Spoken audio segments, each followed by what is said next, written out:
din po talaga yung mga estudyante ng values na galing po sa Bible. Alam niyo po, even po si Sunny Angara, nakita niyo po ba yung balita? Na pinupush niya po, nakikita niya po yung need ng generation po na ito na ma-restore po talaga yung values formation. Kasi siya po yung DepEd Secretary ngayon. So siya po mismo yung nagsasabi na gano'n na po yung pangangailangan, na kailangan po magtulong ang simbahan at ang gobyerno para maibalik po ang values ng mga estudyante. Palakpakan po natin si Lord. Yan po ay magandang balita. Dahil kung makikita nyo po sa news, di ba, 14 years old, pinatay yung classmate niya. Imagine 14, ang alam ko lang nung pananaksak, ano nga yun, saksak puso, ano nga ganyan, langit, impye, langit, lupa. Yun lang, parang joke-joke lang. Pero grabe ngayon, parang imagine yung bata na may baon na ganoon sa eskwelahan. And hindi lang yan yung situation ng mga kabataan ngayon. Kung kayo po ay nagtuturo, nakakwentuhan kayo ng mga kabataan, alam niyo po talaga kung ano po yung kalalagayan ngayon ng henerasyon po na ito. At hindi po natin kayang i-blame yung generation po na ito kasi ang totoo, sabi po din ng Panginoon, pasama ng pasama yung mangyayari po sa mundo bago siya bumalik.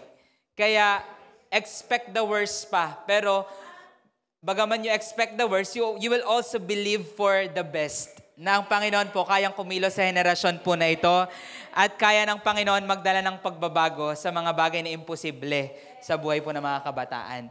So, naalala ko po yung kakwentuhan ko po na isang pastor sa isang town dito sa Batangas. Sabi niya, alam niyo po, imposible, sabi niya, imposible yung kalalagayan ngayon ng mga estudyante. Parang ang hirap ma-form ng kanilang values. Kasi sabi niya, yung mga values teacher daw nila sa kanilang town, ay pagkatapos ng klase silang magkakainuman, mga nagbabarikan, mga nagyoyosi, nagmumura. So sabi nila, paano ba naman matuturuan ng values yung mga bata kung yung teacher mismo yung walang values? Ngayon, again, wala po tayong kayang expect sa generation na ito. Hindi natin ito pinuput yung blame sa teachers or sa DepEd or sa values teacher or kung kanino man. Kundi, yun po talaga ang battle na kinakaharap po ng ating bansa. Na titindi yung kasamaan, kaya nangangailangan po tayo ng mga tao na dedepende sa biyaya ng Diyos. Kasi alam niyo po ang sabi ng Bible, sa pagtindi ng kasamaan, titindi din daw po ang biyaya ng Panginoon. At yun po yung ating sinasamantala na ngayon binubuksan ng Panginoon yung mata ng ating government na kailangan po ang salita ng Diyos. Kasi ang values po, hindi po tao ang nag-invento ng values. Sino po ang lumikha ng values? Si Lord. Kung wala po ang Diyos, wala pong values ang tao. So, ibig sabihin, yung mga bagay na tamang pagpapahalaga, sa salita po ng Diyos natin yun makikita. No? Kaya, napakaganda po ng ginagawa na ito ng Panginoon. Even kahapon po kami po ay nasa Lemery, no? So, iba't ibang towns po yon na mga kasama natin. Dahil gusto din po nilang magturo sa campus ng values from the Word of God sa darating po na pasukan. So, ito po ay ginagawa po ng Panginoon. Prayer lang po natin ito na, Lord, save this generation. Lord, kita niyo ang pagkawasak, kita niyo yung depression, iligtas niyo po ang henerasyon na ito.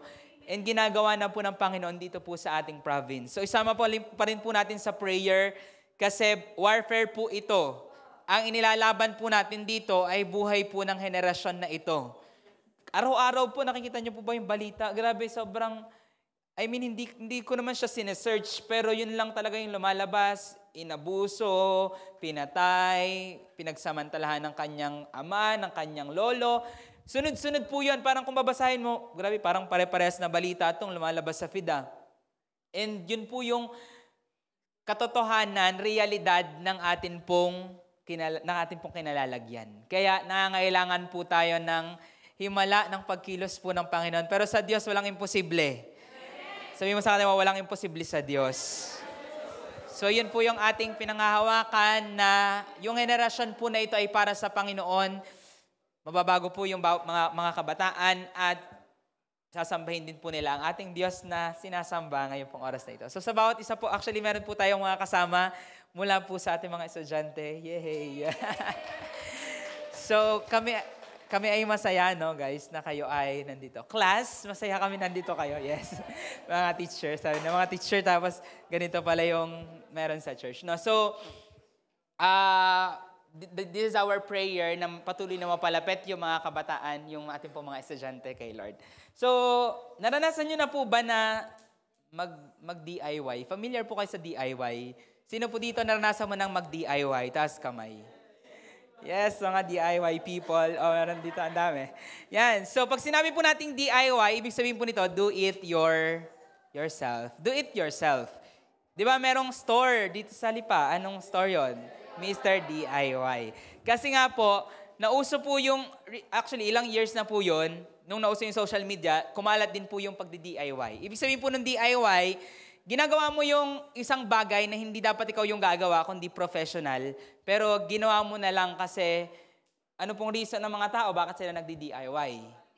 Nagtitipid, tama po, para mas mura, at the same time, gusto mong mag-aral ng bagong bagay. For example, magkakabit ka ng frame, pero dapat mag-uutos ka sa karpentero, mag-uupa ka ng tao para mag-drill, magbutas, maglagay, magpantay. Pero pag sinabi nating i-DIY ko na lang to, ikaw na ang dadali, kumbaga kung sa Batangas. Ano? Ikaw na ang gagawa. No? So, ganun po yung DIY. Ang reason ng mga tao, mas mura at saka mas, at the same time, mas matututo pa akong ng bagong skill. Yan. At the same time, nagiging expression po natin ito ng ating pagkamalikhain. Parang gusto natin maging creative. Di ba merong mga page sa Facebook na 5-minute crafts, yan, yung mga DIY. Ang dami pong ganang umuuso na minsan hindi naman totoo yung lumalabas din. Ano, nakaranas po ba kayo para nanonood kayo? Uy, imposible naman to. Ano, nanloloko lang to eh, ganyan. Ngayon, ang yun po yung benefits ng DIY. Meron ka mga nagagawa nakakaiba, para nakaka-proud, na ang saya. Pero at the same time, meron po itong consequences na minsan, mali yung pagkakagawa mo. Minsan, merong panganib ng aksidente. Or minsan, mas matagal mo siyang ginagawa, mas naaaksaya yung atin pong oras. Effort, ikaw din yung nahihirapan. Naalala ko po, nung kami po ay bumili ng bahay mag-asawa. Hindi pa po kami mag-asawa noon, ikakasal pa lamang po kami, pero preparing na kami sa aming tutuluyan. So ang ginawa po namin, sabi na, ano natin to, DIY na lang natin to. So nag-DIY po kami ng sahig. Yan. Kami po yung nagkapit ng sahig namin sa baba. Maganda naman yung pagkakagawa namin, pero ilang nights po namin yon, ilang days po namin yon na ginawa, na inabot pa po kami noon ng gabi sa pagkakapit, ganyan, na as in, kami po mismo yung nung sahig. Vinyl tiles po yun. Hindi naman tiles talaga na ganito. Pero nakarinig din po kasi kami ng mag-asawa na sila mismo ang nag-tiles ng kanilang sex. Kaya sabi namin, kaya din natin yun, tara, DIY na lang tayo. So DIY kami. Ang hirap pala niya, ang hirap po magpantay, ang hirap po magkapit, ang hirap po maglahid ng pangkapit. So somehow, nakaka-proud, nakakatuwa na wow, tayo yung nagawa nito, ang ganda naman ng kinalabasan. Pero nakakapagod, ang sakit po sa likod. Tuwang-tuwa po kami kasi wala naman kaming background doon. So, nakakatuwa po.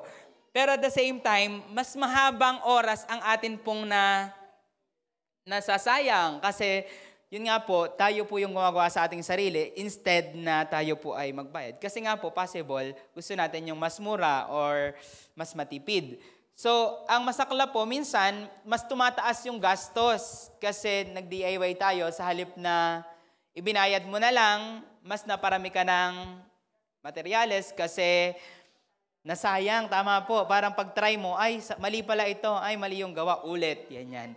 So, parang kami po noon, yung pangkapit po namin, isang balde lang sana, pero dahil nga po DIY, baka naparami masyado yung lagay namin kasi takot kami baka matigkal to pag damihan natin. Mga nakatatlong balde po kami, nakailang pa uli-uli pa po ako noon para bumili ng pangkapit. Isang balde lang sana, naging 3 balde. Again, masaya naman kami na natapos yon, pero at the same time, may extra gastos yung pagdi-DIY. No, tapos, ang masaklap pa nito, minsan kulang ka sa gamit, minsan nasa-stress ka, na-frustrate, na ano ba yan? Sinira ko lang tong dingding sa halip na inutos ko. Kaya sinira ko lang yung side. Kung ano man DIY yan, no? So, nasa-stress po tayo. At there are times, worst case scenario, posibleng hindi po maganda yung resulta or kinalabasan ng atin pong ginawa. Naranasan niyo po ba yun minsan nag-DIY ka tapos epic yung kinalabasan? Tingnan niyo po yung mga pictures na ito, mga sample na mga DIY. Yan. So siguro umorder siya ng upuan, dini-DIY na lang niya ang pagkakabit, baligtad yung pagkakabit ng sandalan. nung paa. Sige po, next. Ayan, so expectations, nakita siguro to online, yung mga beads, pagkakapit-kapitin. Reality, hindi tumayo yung parang mangkok, no? Yung parang lalagyan. Sige, next. Ayan, yung aircon tuloy. Shower, DIY niya. Parang, gripo dapat to, no? Tapos, ginawa niya, dinugsongan niya lang ng coke in can. DIY lang, parang kanya-kanyang diskarte. Parang nga naman tipid. Next. Yan. Decoration sa bahay. So parang, yung pang Christmas sana. Tapos, malnourished yung kinalabasan. Nakita niyo po ba ang epic? Next. Yan, DIY na pag-ayos ng CR. Naranasan niyo ba mag-DIY sa CR? Yan ang mga gawain. Yan po yung ginawa niya. Nasa ilalim yung takip, yung seat cover nandun sa taas. So, baligtad. Meron pa ba? Okay na. So, minsan ganun po tayo, di ba, na parang, ako na nga lang ang gagawa nito, kesa naman iupa ko pa mas mahal. Pero ang masaklap, dahil nga minsan hindi natin alam kung paano gawin, gusto natin tayo lang, mas napapahirapan ka, mas lumalala yung situation. Yung merong gripo sa bahay na sira, tapos aayusin mo sana yung tulo, ano po nangyayari? Bagkus lumalakas yung tulo. Bagkus bumubulwak yung tubig at sabi mo, kailangan ko na ng tulong nito. Diba? So, minsan nahihirapan po tayo dahil tayo po ay nagdi-DIY. Alam niyo po, same po sa faith natin. Hindi po kalooban ng Panginoon na ikaw ay mag-DIY. Alam niyo po ba na kapag tayo ay nagdi-DIY sa atin pong pananampalataya, yung crafts po, yung mga gawain na whether dingding, saig, sa banyo, or crafts, pwede mo yung i-DIY. Pero kapag ka po ang pananampalataya ang ating i-DIY, hindi po maganda ang ating kahinatnan. Alam niyo po kung bakit? Tingnan niyo po sa Jeremiah 17:5. Jeremiah 17:5. Ito po yung kahinatnan ng mga taong nagdi-DIY sa kanilang pananampalataya. Sabi po ni Lord, ganito ang sabi ng Panginoon. Sumpain ang tao na nagtitiwala sa tao at ginagawang kalakasan ang laman at ang puso ay lumalayo sa Panginoon. Pag sinabi po nating DIY sa faith, ibig sabihin, umaasa ka lamang sa iyong sariling lakas at nagtitiwala ka sa iyong sariling dunong to the point na hindi ka na nagtitiwala sa Panginoon. Danas po natin yan lahat, di ba? Na minsan nagtitiwala tayo sa sarili nating lakas. Amen po ba? Or ako lang po yun. Sige, ako na lang. Yung minsan sa sarili kong galing nagtitiwala.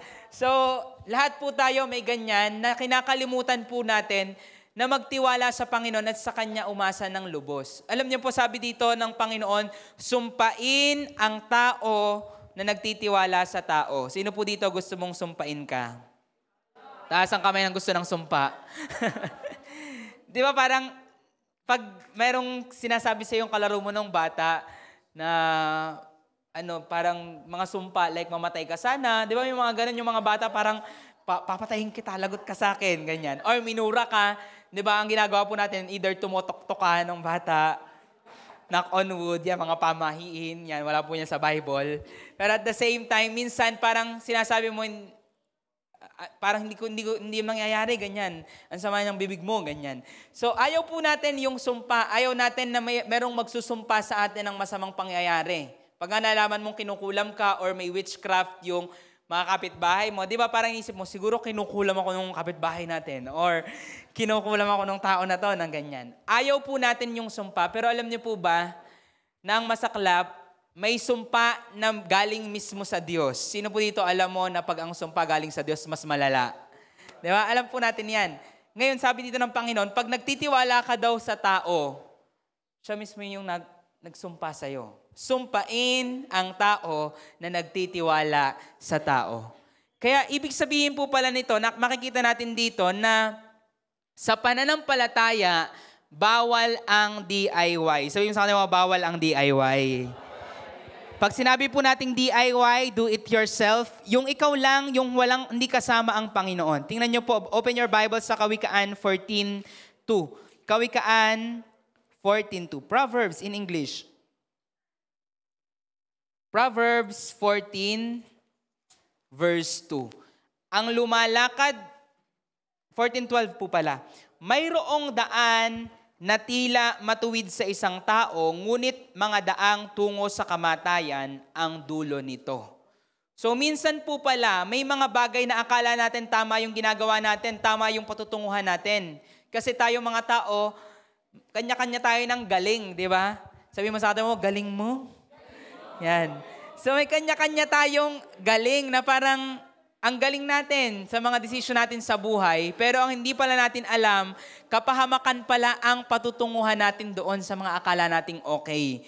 Kaya napakahalaga po sa pananampalataya, uulitin ko po, sa faith, bawal DIY. Yan po yung pinagpag-uusapan po natin ngayon. Ibig sabihin po ng DIY sa faith, yung ikaw ay self-dependent, yung ikaw lang ang nasusunod, mga gusto mo, at hindi yung gusto ni Lord. Yung kaparaanan mo at hindi kaparaanan ng Panginoon.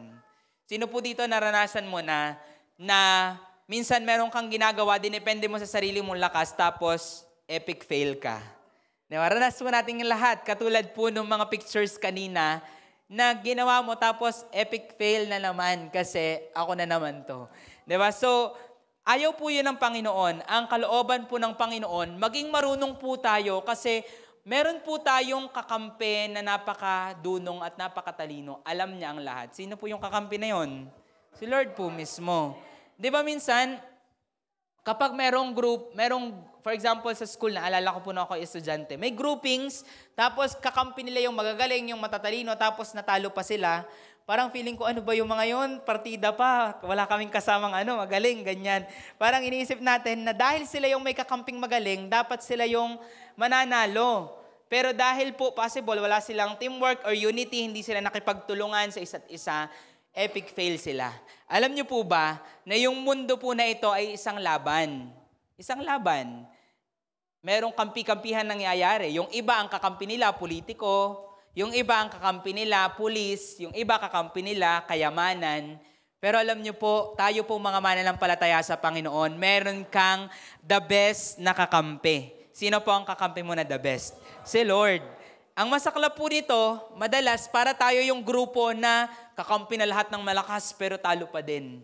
Bakit? Kasi kagulo. Alam niyo po, tayong mga Kristiyano, marami po sa atin, kakampi na natin yung the best pero nagfe-fail pa din tayo sa buhay kasi ginagawa po natin, nagdi-DIY tayo. Sabi mo ulit sa kanila, bawal DIY. Tingnan niyo po yung isang tao sa Bible, isang matalinong tao, at nakita ko po na yung katalinuhan niya ay hindi dahil lang hiningi niya yung katalinuhan, kundi dahil naging dependent siya sa Panginoon. Sino po yung tao na yon, tingin niyo? Matalinong tao sa Bible. Si Solomon. So pag sinabi sa Bible na matalino, pinakamarunong na taong nabuhay sa mundo, si Solomon po yun. Alam niyo po, kung titingnan ninyo ang katalinuhan ni Solomon, di ba, nag-pray siya, na Lord, pengi ako nitong wisdom. Akala natin, yun lang, dahil lang humingi siya ng wisdom. Pero alam niyo po, kung titingnan natin ang root, ang puno kung bakit po nalugod ang Panginoon sa kanya, makikita po natin kung gaano siya ka-dependent sa Panginoon. Buksan po natin ang ating mga Bible. 2 Chronicles 1:3. If you have your Bible with you, ikalawang kronika. Sa Old Testament. Baka po sa New Testament nyo hanapin ang Chronicles. 2 Chronicles, yan. 2 Chronicles 1. Simulan po natin sa 3 and then jump po tayo sa verse 6. 2 Chronicles 1, sabi po dito, ito po yung storya ni Solomon na na-encounter niya po ang Panginoon at binigyan siya ng karunungan. Sabi po dito, si Solomon at ang buong kapulungan na kasama niya ay pumunta sa mataas na dako. Sabi nga po natin, mataas na dako. Na nasa Gibeon, sapagkat ang toldang tipanan ng Diyos na ginawa ni Moises na lingkod ng Panginoon sa ilang ay naroon. So, saan po siya umakyat? Saan po pumunta si Solomon? Mataas na dako, sa high place. Alam niyo po kung bakit? Kasi yun po ang lugar na kinaroroonan ng Diyos. In short, siya po ay pumunta sa lugar na yun kasi gusto niya pong dumepende sa Panginoon. Kung itataas niyo po ang pagbabasa sa verse 1, sabi po dyan, grabe po yung kaharian na meron si Solomon. Naging dakila daw po siya na lubhang dakila. At sabi niya po sa verse 2, sinama niya ang kanyang buong kaharian, papaakyat po ng bundok. Ano po ang reason? Again, ang reason po ay para dumepende sa Panginoon. Tuloy po natin pagbabasa sa verse 7. Ito na po yung storya na kinatagpo ng Panginoon si Solomon. Tingnan niyo po. Nang gabing iyon, nagpakita ang Diyos kay Solomon. Sino po dito gusto mong magpakita sa iyo si Lord? Even sa dreams. Diba? Gusto natin tong encounter na to ni Solomon. At sinabi sa kanya, hingin mo ang dapat kong ibigay sa iyo. Gusto po ba natin yon? Tanungin tayo ni Lord ng ganon. Anong gusto mong ibigay ko sa iyo? Hingin mo ngayon. Ano kaya ang hihingin mo? Hihingi ka kaya ng sports car, yung red? Hihingi ka kaya ng mansyon? Hihingi ka kaya ng kayamanan? Ano kayang hihingin mo? Eternal life, nasa iyo na po yan. Sabi ni Lord sa'yo, ay, nasa iyo na yan, anak. Wala bang iba? Naibigay ko na yung buhay ko sa'yo. Diba? Bigla naging bilyon. So, ano kaya po ang hihingi natin? Ano kaya po ang papangalanan natin? For sure, again, possible sabihin mo, gusto ko po magkaroon ng ipon sa bank account na 7 digits, Lord. Gusto ko po bukod po sa ipon, meron pa po akong cash sa bulsa. Gusto ko po, Lord, nandun po ako sa premium na subdivision na meron pong protection. Or farm lot na lang, Lord, na protected at masagana yung farm na yun. Okay na ako dun, Lord. Di ba parang ang dami natin may isip? Or gusto mo siguro, gusto ko magmayari, Lord, ng pinakamayamang mall sa buong Pilipinas at magkaroon ito sa buong Philippines. Endless ang limit sa tanong ng Panginoon. Uulitin ko po, pag tinanong ka ni Lord, sabihin mo sa akin, ano ang gusto mong ibigay ko sa'yo, ano kaya ang isasagot mo? Meron ka na bang naiisip? Ang dami na, di ba? Nung sinabi ko yung mall, nung sinabi ko yung sports car, yung bahay, yung farm, parang ikaw din, ako din pala, ang dami ko palang hingin sa Panginoon. Pero amazing po ang sagot ni Solomon. Sabi niya, sa verse 8, sinabi ni Solomon sa Diyos, ikaw ay nagpakita ng malaki at tapat na pag-ibig kay David na aking ama at ginawa mo akong hari na kapalit niya. Verse 9, O Panginoong Diyos, matupad nawa ngayon ang iyong pangako kay David na aking ama, sapagkat ginawa mo akong hari sa isang bayan na kasing dami ng alabok sa lupa. Nakikita niyo po yung patutunguhan ni Solomon. Parang hindi niya na-realize, hindi niya sinasabi na, Lord, kasi bata pa ako ay siguro 30 years old siya noon. Ako ay 30 years old, hindi ko pa alam yung exact age niya. Ako po ay ganitong edad at matagal pa po akong mabubuhay. Lord, bigyan mo naman ako ng ipon para pagkain namin bawat araw. Hindi po ganun yung patutunguhan niya. Hindi niya pinag-aalala yung kakainin niya, yung future generations. Hindi niya pinag-aalala yung mga kamag-anak niya or yung kayamanan or yung kung anumang problema. Alam niyo po yung concern niya dito? Ang concern niya, yung mga taong pinangungunahan niya. Na Lord, ang dami mong binigay sa akin. Kasing dami daw ng alabok sa lupa. Grabe naman, dami naman nun. Totoo po ito kasi milyon-milyon po talaga sila during this time. Kasi nung panahon po na inilabas ni Moises ang mga Israelita sa Ehipsyo, sila po noon ay nasa 1.2 million na. Ang lipa po ngayon, nasa 400K siguro, 400 to 500K yung atin pong population. Doble pa po ng lipa yung panahon po ni Moises. Imagine niyo po, ang laki po ng lipa. 72 barangays, napakalawak po ng lipa, at napakarami pong mga tao. Pero doble po ng lipa nung panahon ni Moises. Hundreds of years later, ito na panahon ni Solomon. I don't know kung ilan sila, pero for sure, napakarami na talaga nito. Iyon ang nakita niya at sabi niya sa Panginoon, Lord, ganyan kadami ang pinapahandle mo sa akin. Alam mo naman siguro, Lord, ang hihingin ko sa iyo. Ito na po ang kanyang patutunguhan. Tingnan niyo po. Bigyan mo ako ng karunungan. Sabi nga po natin karunungan. At kaalaman upang ako'y makalabas-masok sa harapan ng bayang ito, sapagkat sinong makakapamahala dito sa iyong bayan na napakalaki. Ang kanyang concern, ang kanyang hiningi ay ayon sa kanyang concern. Minsan po pala, kung ano po yung pinoproblema natin, yun po yung takbo yun po yung sasagot natin sa Panginoon pag tinanong niya tayo kung anong gusto natin. Ngayon, kung ano ang iyong sinagot kanina, inimagine mo, pag tinanong ka ni Lord, ano isasagot ko?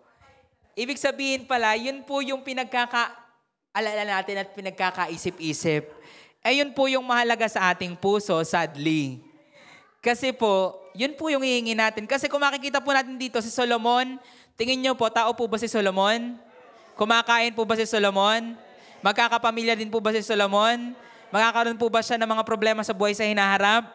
Meron, lahat yan meron. Pero hindi po yun yung pangunahan niyang iniisip. Kasi ang una niyang iniisip, yung mga tao na pinagkatiwala sa kanya ng Panginoon. Kaya ang hiningi niya, ano pong hiningi niya?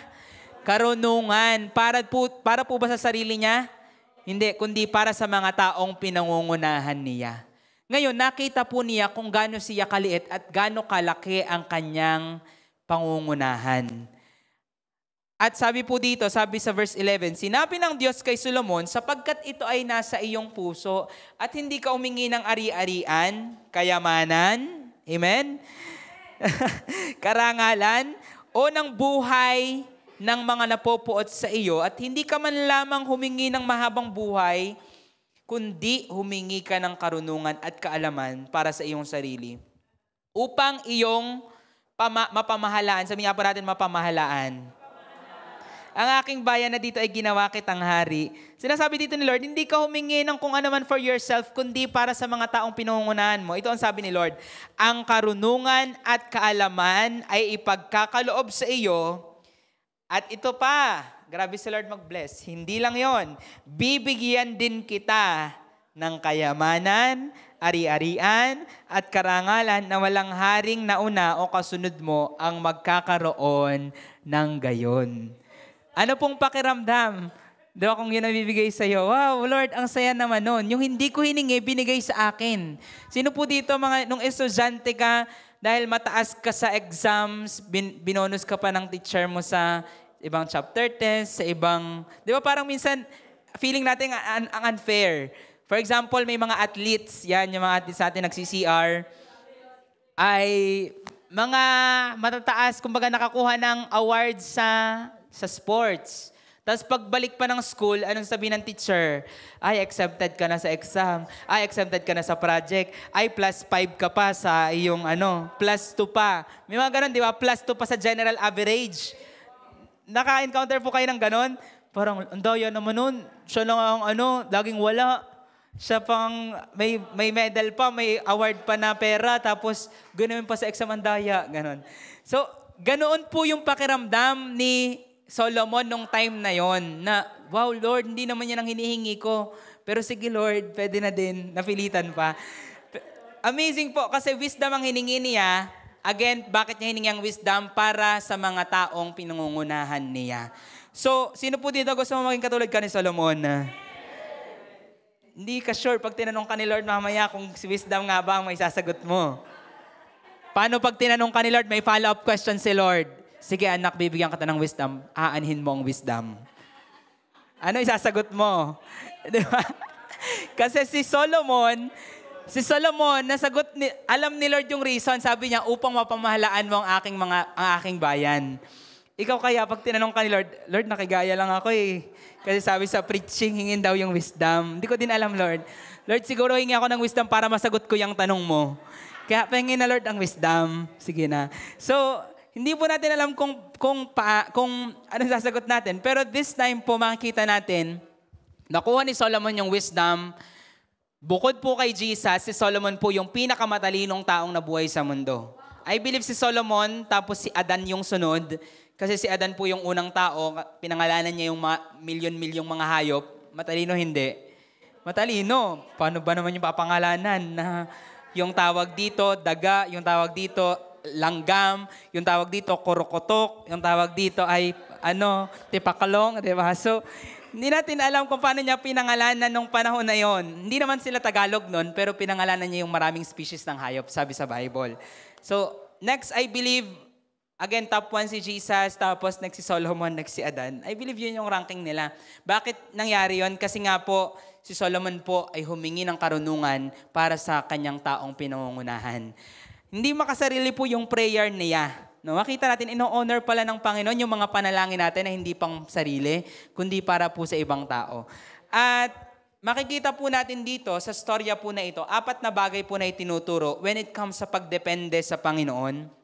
Si Solomon po, sa nakita ko po sa kanya, sa panahon po na ito, hindi po siya nag-DIY. Kasi kung DIY lang, tingin nyo po ba may galing na kanya si Solomon? Tingin nyo po. Meron din. May karunungan ba siyang kanya? Meron din. Pero nakita po niya na hindi tugma ang kanyang kakayahan sa pinagkatiwala ng Panginoon sa kanya. Kaya si Solomon alam niya, bawal DIY. Sabi mo sa kanila, bawal DIY. Una pong lesson na matutunan natin sa dependence po ni Solomon, dependence is the fruit of realizing the mess of independence. Dependence is the fruit of realizing the mess of independence. Ano po ibig sabihin yan? Minsan po, hindi lang minsan, madalas. Mas madalas pa po sa madalas na akala mo. Na madalas po, kapag tayo po'y dumedepende sa ating sarili, tayo po talaga ay nagkakalat. Naranasan nyo na po ba minsang magkalat dahil dumepende ka sa iyong sariling kakayanan? Na meron kang mga epic fail sa buhay, na katawa-tawa, na masakit sa ulo, dahil lang ginawa mo sa sarili mong kakayanan yung bagay po na yan. Alam niyo po si Solomon, alam po niya na magkakalat siya pag wala si Lord. Alam niyo kung paano ko po nasabi? Kasi sabi niya po dito, dami ng alabok sa lupa ang taong binigay mo sa akin. Sabi niya pa, paano ako makakalabas-masok sa bayan para kaharapin sila? Tingin niyo po, pag ikaw, pinagkatiwalaan ka ng Panginoon sa bansang Pilipinas, sabi ni Lord, anak, tinatawag kitang maging presidente ng Pilipinas, at bukas paggising, magugulat ka na lang, nasa Malacanang ka na lang. Matutuwa ka ba na pangunahan ng ganitong bansa? Hindi. Doon ka na lang sa bahay nyo, sa mga kapitbahay nyo, na maraming reklamo po sa gobyerno. Sila pa lang isipin mo, yun mga yun, pangungunahan ko, di kung ano-anong sinabi ng mga yun sa akin. Nakakatakot na po agad. Si Solomon po, alam po niyang maligalig din. Hindi man Batanggen niya mga Israelita. Alam niya po, base sa history at base sa situation po ng Israel, ay maligalig po talaga ang mga Israelita. At alam po niya na hindi niya kaya on his own. Alam po niya yung kalat na kaya niyang gawin kapag hindi siya dumepende sa Panginoon. Alam niyo po kung bakit? Kita po niya ang nangyari kay Haring Saul. Si Haring Saul po, siya po ang hari bago si David. Si Haring Saul, si Haring David, at si Haring Solomon. In short, alam niya ang kalat na nagkaroon si Haring Saul dahil hindi na siya dumepende sa Panginoon. Kaya alam niya, Lord, grabe ka sa tatay ko, si Haring David. Grabe ka sa kanya, grabe yung biyaya mo sa kanya. Lord, ako, ganito ako. Ito ang mga kakayanan ko, pero hindi ko kaya na pangunahan itong mga ito, magkakalat ako. Alam niyo po ba, kung ikaw yung tao na marami ka ng kakalatan na ginawa sa buhay mo, sino po dito alam mo, marami ka na nagawang ganon? Ako din po, marami na, mula sa pinakamaliit hanggang malalaking bagay. Ang dami po nating troubles na ginagawa. At ang totoo pong dependence sa Panginoon ay bunga ng pag-alaala ng mga kalokohan, kakalatan na ginawa mo nung hindi ka dumepende sa Panginoon. In short po, kung ikaw yung taong nahihirapan kang dumepende sa Panginoon, ito po yung tip. Alalahanin mo ang lahat ng mga kalat na ginawa mo, mga epic fail, mga kalokohan, mga pangit na kinahinatnan nung hindi ka dumepende sa Panginoon. Nung dumepende ka sa sarili mo. Nung panahon na nag-DIY ka, nag-do-it-yourself ka sa faith, ano ang kinahinatnan? Wasak, kagulo, makalat, iyak. Di ba? Iyak ng malala. Utas na, hindi nang katatawa, kundi ng pag-iyak dahil sa mga ginawa po natin. May naiisip po kayong mga nagawa niyong ganun? Ayan. Sobrang dami. So, yan po ang dapat po nating alalahanin para tayo makadepende sa Panginoon. Alalahanin mo, Lord, grabe. Noong isang beses na ginawa ko to on my own, wala talaga. Ang epic ko noon, nakakatawa ako, Lord, di ba? So, tulungan mo ako ngayon. Alam mo, ganun po yung ginawa ni Solomon. Nagginawa niya pong reminder yung failures na hindi pa naman nangyayari, pero alam lang niya na hindi niya kaya on his own. Alam niyo po, ganun po yung karunungan. Totoong karunungan. Yung makita mo na hindi mo kaya. Magkaiba po yung nagse-self-pity ka kasi may mga tao po na ganoon. Ay, hindi ko kaya, Lord, hindi ko kaya. Mahihiyain, takot, ay, hindi ko kaya. Iba po yun. Kaya sa totoong humility. Makikita po natin sa istorya po ni Solomon na siya po ay hindi naman siya nag-self-pity. Na Lord, ang liit-liit ko, Lord, ganito lang ako. Si Saul po yung naalala kong ganon. Na Lord, ako ay ganito. Lord, ako talaga, ganyan, hindi ko kaya to. Si Gideon, ganun din siya, Lord, hindi ko to kaya. I believe hindi yun humility na makita mo yung sarili mo, nakakahiya naman ako, ay, hindi ko naman kaya. Hindi yun yung totoong humility. Ang totoong humility, kita mo yung kaya mong gawin. Pero alam mo na hindi yun kailanman sasapat sa bagay na ipinagkatiwala ng Panginoon sa'yo. Hindi sapat yung kaya mo sa bagay na gagawin mo. Kaya, dedepende ka sa Panginoon. Again, kapag naalala mo lahat ng failures na iyong nagawa, doon ka totoong makakadepende sa Panginoon. Every failure is a reminder of your need for God. Sino po dito aamin ka na ang dami mo ng beses nag-fail sa buhay? Ang dami mo ng kapalpakang nagawa. Diba? Ang dami natin yan nagawa. Tayo po yan. At hindi po natin yan inaamin para lamang maging proud pa tayo ng palpak natin, kundi para gamitin po natin yan bilang paalala. Paalala yan na hindi mo kaya kung hindi ka dedepende sa Panginoon. Hindi pwedeng DIY. Sabi mo sa kanila, hindi pwedeng DIY. Maya-maya malalaman natin kung ano, instead of DIY, anong ipapalit natin. Abangan nyo po. Anyway, second thing, sa second lesson po na makikita natin sa storya ni Solomon, dependence is a strong sign of humility. Dependence is a strong sign of humility. Di ba parang minsan ang hirap pong ma-define ng humility? Na parang, ang hirap, parang dapat pag humble ka, tahimik ka lang sa isang tabi, iingaw-ingaw ka lang, dapat hindi ka masyadong malaking gumalaw. Parang ganun feeling natin. At pag yung tao masyadong maingay, masyadong malaking gumalaw, masyadong pabibo, ay hindi humble yan. Yung humble ganito lang, parang gaganito, ganyan. Yung pag tinanong mo, kumain ka na ba? Okay lang po ako, busog pa po ako. Okay po, busog pa po ako. Tapos, di ba, parang ganun yung tingin natin sa humble, na parang magkulong ka lang sa isang tabi, hindi ka pwedeng mag-ingay, hindi ka pwedeng maging malakas, hindi ka pwedeng maging marunong kapag humble ka. Kasi pag ganun ka na, proud ka na, ma-pride yan, mayabang yan masyado. Di ba, ganun tayo minsan nung estudyante na parang yung pinakabibo nating kaklase, yun yung mayabang. Pero yung tahimik, yun yung mabait at yun yung humble lang nating classmate. Kaya pag nag-message sa classmates, ang humble mo, nakakatuwa ka. Tapos yung classmate na tahimik, hindi mo alam kung gaano ka ma-pride. So, in short, magkaiba po tayo minsan ng basihan. Pero ang point po, ang totoo pong sign ng humility, alam niyo po kung ano, dependence po talaga sa Panginoon. Kasi si Solomon po, may ibubuga o wala? Meron. Kahit wala pa po yung karunungan na ibinigay po ng Panginoon sa kanya, ako po'y kumbinsido, yung dugo po ni Haring David, yung lakas, yung karunungan, yung kagwapuhan, si Haring David po ay dinefine po na gwapo. I believe dumadaloy po ito sa dugo po ni Solomon. So in short, meron siyang kayang ibuga. Pero hindi po dun siya na ituring na humble, kundi sa pagiging humble, sa pagiging dependent po niya sa Panginoon. Dahil sa kabila ng kaya niyang gawin, kaya niyang isipin, kaya niyang ipamalas, siya'y tumawag sa Panginoon kasi alam niyang hindi niya kaya. So dependence po is a true sign of humility. At minsan po, sa sobrang galing na natin gawin yung mga bagay, hindi na tayo nakakadepende sa Panginoon. Alam niyo po ba, for example, di ba, magaling ka na magluto. Galing mo magluto. Sino po dito magaling magluto? Taas kamay. Humble. Humble, kunwari. Ayan, humble tayo kunwari.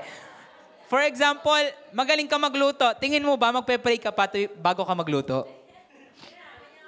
Hindi na. Bakit ka magpe-pray? Ang galing mo nga magluto. O sanay ka na doon sa trabaho mo. For example, sanay ka na sa trabaho mo. Magpapatas ka ng ganito, or magpa-file ka ng ganito, or mag-e-edit ka ng ganito, or may gagawin kang, yung process na ginagawa mo sa trabaho, tingin mo ba dedepende ka ba sa Panginoon sa trabaho mo na yan na gagawin? Mahirap aminin, pero ang totoo, hindi na kasi sanay ka na. Yun po ang masaklap, kasi mastery most of the time is the enemy of humility. Kapag masyado na tayong master na natin yung gagawin natin, hindi na tayo nakakadepende sa Panginoon. At alam niyo po ang masama, ang mga tao daw po na nagmamataas, ano pong ginagawa ng Panginoon? Binababa. Sino po dito gusto mong maibaba ng Panginoon? Sino po dito gusto mong mapahiya? Ayaw po natin, pinakaayaw ng maraming mga tao ay yung mapahiya. Di ba? Ayaw natin yon, yung mapababa po tayo. At ang paraan po kung gusto mong, ikaw yung tao, gusto ko mapahiya, gusto ko maibaba, alam niyo po yung paraan, huwag kang dumepende sa Panginoon. Again, mastery is the enemy of humility most of the time.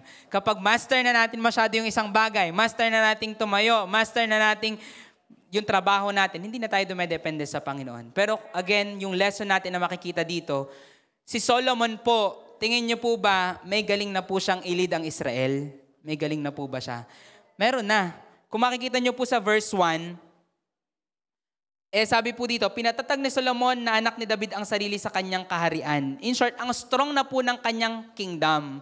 At hindi na niya kailangang humingi pa sa Panginoon. Pero makikita po natin dito na dahil po siya ay dependent sa Panginoon, siya po ay naging humble para hingin po ang tulong ng Diyos. Alam niyo po ba, sa personal experience ko po, yun po talaga lagi yung temptation. Every time na ikaw ay tatayo dito, for me, this is for me kasi ako po ay nagpipreach. Lagi po may temptation, okay, kaya mo na yan, sanay ka na, ito yung mga techniques, ito yung mga nakasanayan mong gawin. Pero makikita ko po, naaalala ko po lahat ng pagkakataon na ako po ay nag-epic fail sa pagpipreach yung hindi po ako dumepende sa Panginoon. And every time I will stand, yun po yung personal ko nire-remind sa aking sarili. Naalala mo yung mga pagkakalat na ginawa mo nung ang yabang-yabang mo. Ginaganon ko yung sarili ko sa isip ko.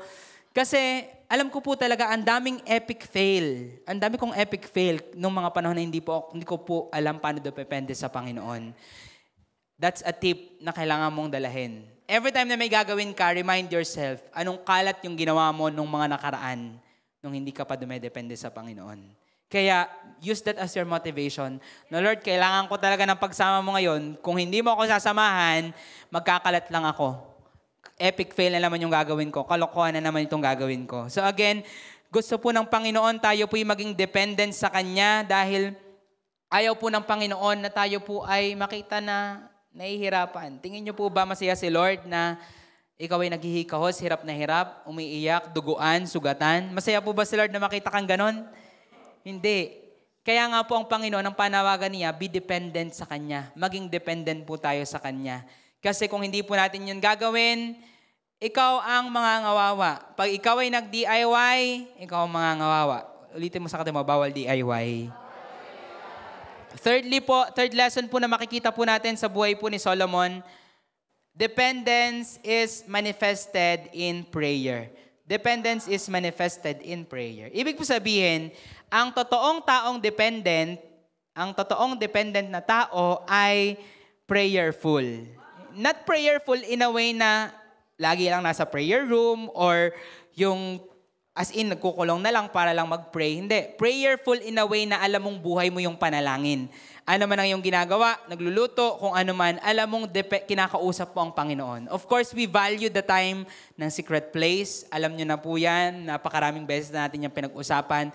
There's a time for the secret place. Pero hindi po kalooban ng Panginoon na yun lang ang iyong ginagawa and then the rest of the day, ako na to, bahala na ako, okay na to, Lord. Di ba? Paglabas mo ng secret place, okay na to. Nag-pray ka na, kaya okay na, bahala na ako sa buhay ko ngayon. Parang, ang mga tao pong ganoon, naging religious na lang. Na parang si Lord, kinukulong lang natin sa secret place. Nandyan ka naman, Lord, okay, hanggang dyan ka na lang. Pero paglabas mo ng bahay, wala na, hindi mo na idinedepende yung lahat sa Kanya.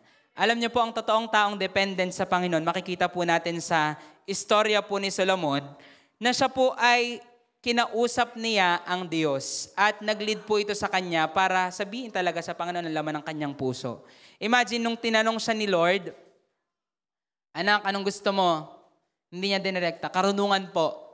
Hindi niya sinabi, kayamanan po. Hindi, in-explain niya, inano niya muna ang heart niya, in-open up niya.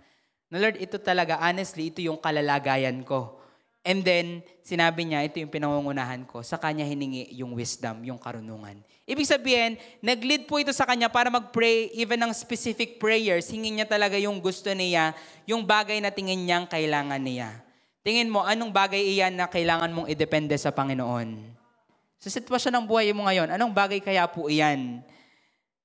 Then, tanong ko po sa iyo next, naipanalangin mo na ba? Nanalangin ka na ba?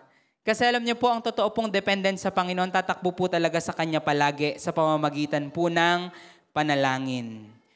At kapag po peke ang atin pong pagdepende sa Panginoon, alam niyo po ba na may peking pagdepende kay Lord at merong totoong pagdepende kay Lord? Naranasan niyo pa minsan na maging peke yung dependence mo kay Lord? Diba, naranasan po natin yan, lahat po tayo. O sige kung hindi, ikaw lang yung hindi nakaranas. Pero lahat po tayo may ganyan na sinabi natin, Lord, dumedepende po ako sa inyo. Lord, kung wala ka, hindi ko po ito kaya. Panginoon, tago niyo po ako sa likuran ng inyong, ano nga yun? Ng krus o sa inyong likuran niya, mga ganyan. Lord, hindi ko po ito kaya on my own. Pero sa puso mo, wala, alam mo naman na ikaw pa din gagawa niyan. Alam mo pa naman, magdi-DIY ka pa din naman talaga. So, kapag peke po ang ating dependence, ay magiging religious po ang ating panalangin. When your dependence is fake, your prayers will become religious. So, kung gusto po natin na maging religious ang ating panalangin, pekein po natin yung dependence natin kay Lord. Pero kung ikaw yung tao na hindi mo talaga alam yung malalim na panalangin, alam niyo po ba, minsan ganun tayo na parang, hindi naman ako marunong talaga mag-pray, hindi ko alam yung malalim na panalangin. Alam niyo po yung panalangin mula sa puso.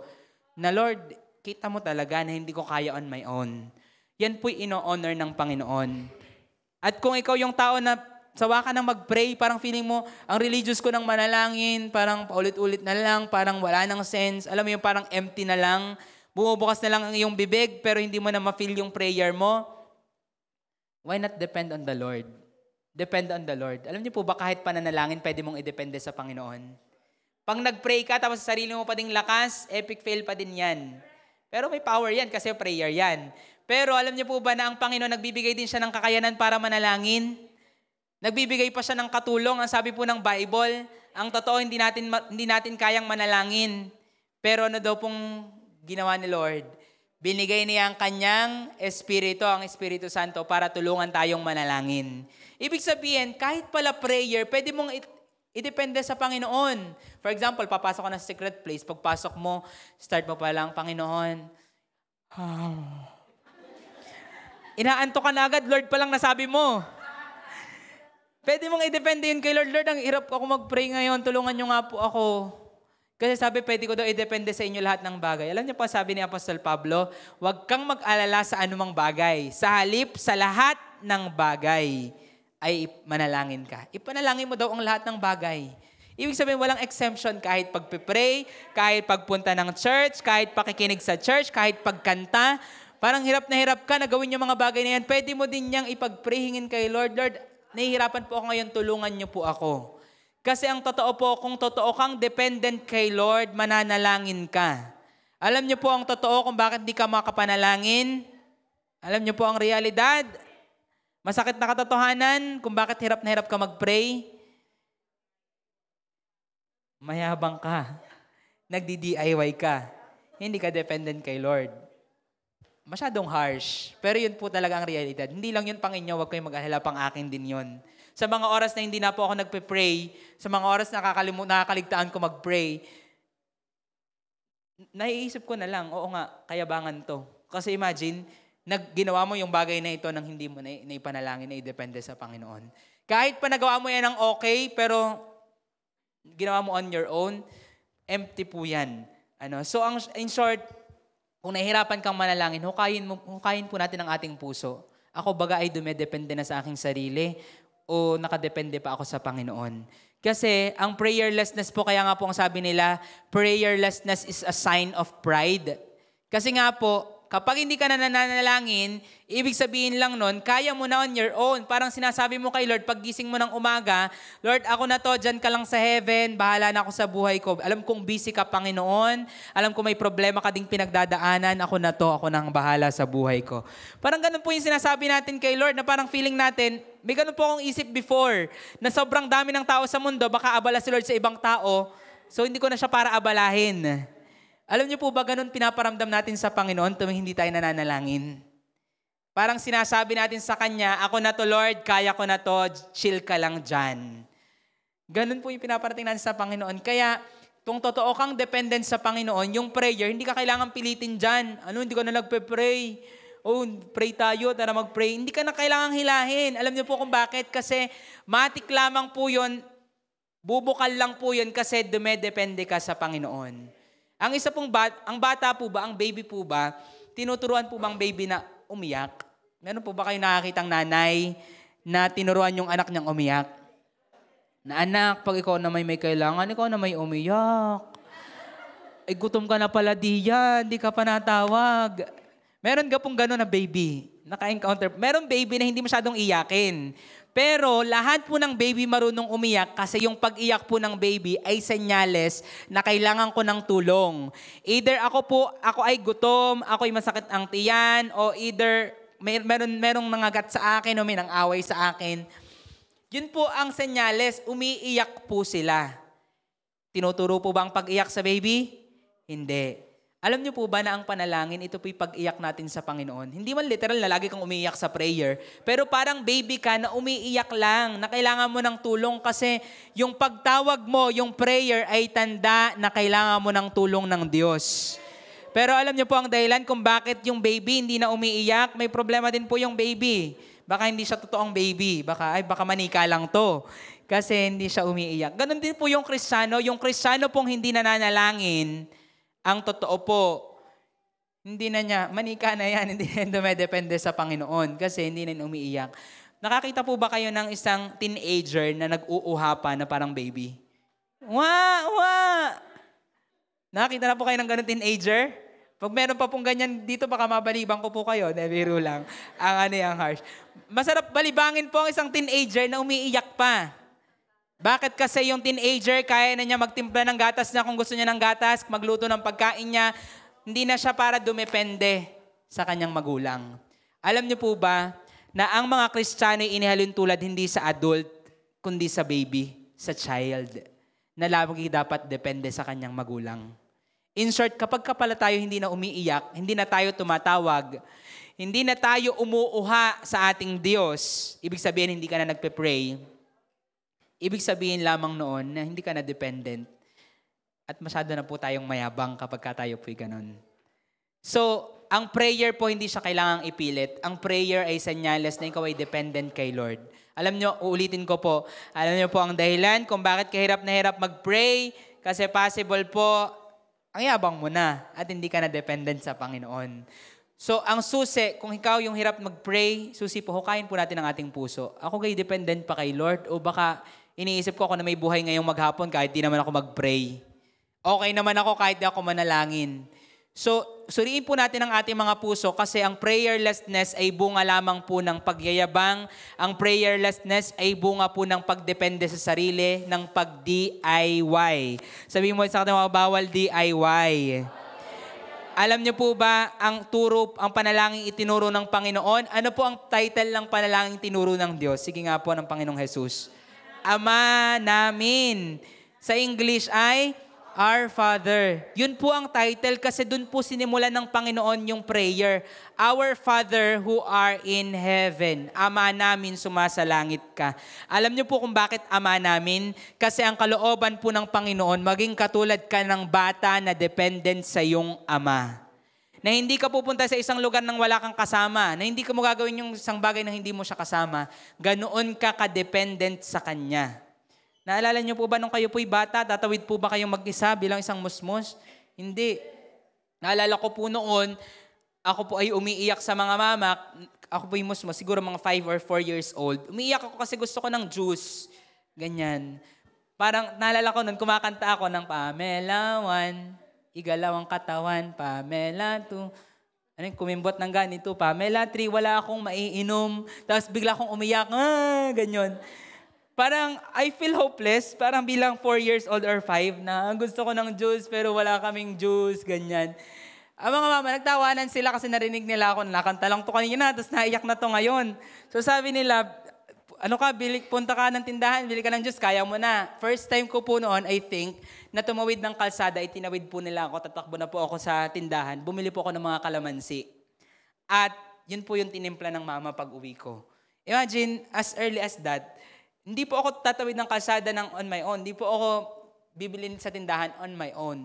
Kailangan ko po ng tulong. Parang feeling ko na, gusto ko ng juice ngayon and parang feeling ko, hindi pa ako nagme-merienda, gutom na ako nung time na yon. Umiyak po ako as young as that. At tinawid po nila ako. So, ang point po, yung mga bata, sila po'y very dependent sa kanila pong magulang. Alam niyo po, sabi ng Panginoon, hindi ka makakapasok ng kaharian ng langit malibang maging katulad ka ng bata. Dahil yung bata po hindi mabubuhay on his own, kailangan niya ng tulong ng kanyang magulang. At yun po ang kalooban ng Diyos sa bawat isa sa atin, na bilang ikaw ay anak ng Diyos, maging dependent ka sa Diyos. Kalooban po ng Panginoon, maging dependent tayo sa Kanya. Hindi po tayo dito, tara mag-pray, maging religious lamang tayo dahil magsanay tayong manalangin. Maganda po yun, magsanay tayo sa kabanalan, magsanay tayong magbasa ng Word of God, magsanay tayong gawin yung mga bagay na ito na ginagawa natin. Pero hindi lamang po mastery ang gusto ng Panginoon. Ang gusto niya po ay humility. Dahil ang nais po ng Panginoon, maging dependent tayo sa Kanya sa lahat ng ating ginagawa. To the point na hindi ka pipiliting magbasa ng salita ng Diyos. Kasi alam mo, Lord, hindi ko kaya nang wala yung Word of God. Hindi ka hihilahin ng church para manalangin, hindi ka hihilahin sa secret place, itutulak ng mga tao para mag-pray, kundi magiging matik yung pagpe-pray. Bakit? Kasi alam mong hindi mo kaya nang wala si Lord. Again, sign po ng kayabangan ay prayerlessness. Sign ng kayabangan ay hindi ka na dumedepende sa Panginoon. Pero kung gusto po natin ng pagpapala, katulad po ng nangyari kay Solomon, depend on God. Bawal DIY. Sabi mo sa katawa, bawal DIY. Last na po ito, and then tayo po yung mananalangin. Dependence should be our way of life. Dependence should be our way of life. Ang pagdepende po sa Panginoon ay dapat maging buhay natin. Hindi lamang po siya pang big time na event, hindi lamang po siya pang malaking bagay, kundi kahit po sa maliliit na bagay. Sino po dito may karanasan ka na sobrang bigat na bagay tapos itinawid ka ng Panginoon? Lahat tayo may ganyan. Alalahanin nga po natin ng konti ngayon. Alalahanin niyo po yung sitwasyon na yun kung ano yun. Tapos, alalahanin mo kung paano ka tumawag kay Lord nung time na yon. Naalala nyo pa po? Na tumatawag ka kay Lord nung time na yan, bago ka niya itinawid. Naalala nyo po kung gaano kabuo yung pananampalataya mo? Na, hindi ko afford ngayon magduda, hindi pwede. Alam mo, hindi talaga pwede. Hahanapin ko ang lahat para manampalataya ako ngayon. Sa ibang pagkakataon, pwede ako magduda, pero ngayon hindi pwede kasi malala itong sitwasyon na ito. Alam niyo po, ang kalooban ng Panginoon, hindi lang sa mga big time na event ka dumedepende sa Kanya, kundi maging buhay po natin yan. Si Solomon po, matalinong tao, tingin niyo po, natutunan niyang dumepende sa Lord mula sa maliit na bagay hanggang malaki? Tingin niyo po ba? Amen. Sa event po na ito, malaking event po ito kasi ang laki ng ililid ko. Kailangan ko ng tulong ni Lord. Pero alam niyo po ba, si Solomon, kung paano ko po nasabing mula sa maliit na bagay hanggang sa malaki, siya ay dumedepende. Meron po kasi siyang sinulat. Nasa Proverbs 3:6. Sino po nagsulat ng Proverbs? Si Solomon. Open your Bible, Proverbs 3:6. Ito po yung tip niya. Gusto po ba natin ng tip mula sa pinakamatalinong taong nabuhay? Nasa Proverbs 3 verse 6 po yung tip niya. Kung gusto po natin ng naranasan niya, ito po ang kanyang sinasabi sa atin. Proverbs 3 verse 6, sa lahat, Kawikaan 3:6, sa lahat ng iyong mga lakad, siya'y iyong kilalanin at itutuwid niya ang iyong mga landasin. Sabi po ba ni Solomon, yun, sa mga big time na lakad mo, dumepende ka sa Panginoon, kilalanin mo siya. Sa big time events lang po ba? Sa big events lang daw po ba? Hindi. Saan daw po? Saan po? Sa lahat. Kasama po ba ang maliit sa lahat? Yes, kasama. So, tip po ito mula kay Solomon. Kung iniisip mo, how to be like you, how to be you po. Yeah, Solomon, how to be you po, di ba? Kung iniisip mo, paano maging ikaw, Solomon? Ito ang tip ni Solomon. Dumepende ka sa Panginoon sa lahat. Sabi nga po natin lahat. Sa lahat ng iyong mga lakad, sa lahat ng iyong gagawin. Alam niyo po kung gaano kaliteral yung lahat? Kahit po sa paglilinis, pwede niyo pong ipanalangin yun habang naglilinis. Lord, alam ko, walwala ako maglinis. Tulungan niyo nga po ako ngayon. Paano ko po ito aayusin? Nagluluto ka, Lord. Alam ko may mga tayong palpak na nasusunog. Nung nakaraan, nahilaw. Nung nakaraan, pilit yung luto. Tulungan niyo nga po ako dito. Alam kong master ko na magluto, pero dedepende ako sa inyo ngayon. Pag sinabi po natin sa lahat, yung trabaho mo na ulit-ulit mo nang ginagawa, panalangin mo, Lord, tulungan niyo po ako today. Pag sinabi po natin lahat, mula talaga sa lahat, pagmulat ng iyong mata. Hindi mo kailangan every time na dedepende ka kay Lord, pipikit ka, tapos igaganto mo yung kamay mo na, Lord, ganito, ganyan. Kung gano'n ka mag-pray, no worries. Pero ang Panginoon po, kaya niya makipag-connecta sa iyong puso, na kahit sa isip mo or bumulong ka lang dyan, Lord, tulungan niyo po ako dito, hindi ko po ito kaya. Kaya kang tulungan ng Diyos. Alam niyo po, personally, danas na danas ko po yun kahit po sa aking work. Ako po ay 7 years na nagwo-work, same na ginagawa ko everyday. Do iba-iba pa din siya, hindi talaga siya exactly the same. Kaya mo siyang gawin kapag meron ka ng skills, kaya mo siyang gawin on your own. Pero kita ko po talaga kung gaano ako stress pag ginagawa ko siya on my own. Sa mga oras na stress na ako, alam niyo po, ginagamit ko siya bilang alarm, bilang warning na ba't ka nasa stress? Ba't mo ginagawa on your own? Kaya kang tulungan ni Lord. And that time po, I will just pray, Lord, tagal ko ng stress dito, kahapon pa to ginagawa ko, hindi ko magawa. Tulungan niyo nga po ako. Sorry Lord kasi ginawa ko na naman on my own.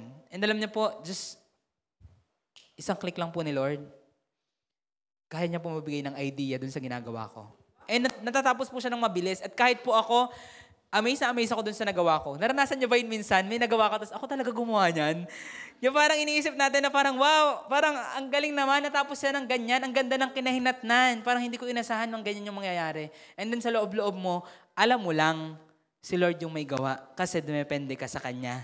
Kaya po ang Panginoon, nais po niyang maging humble po tayo, maging dependent tayo sa Kanya.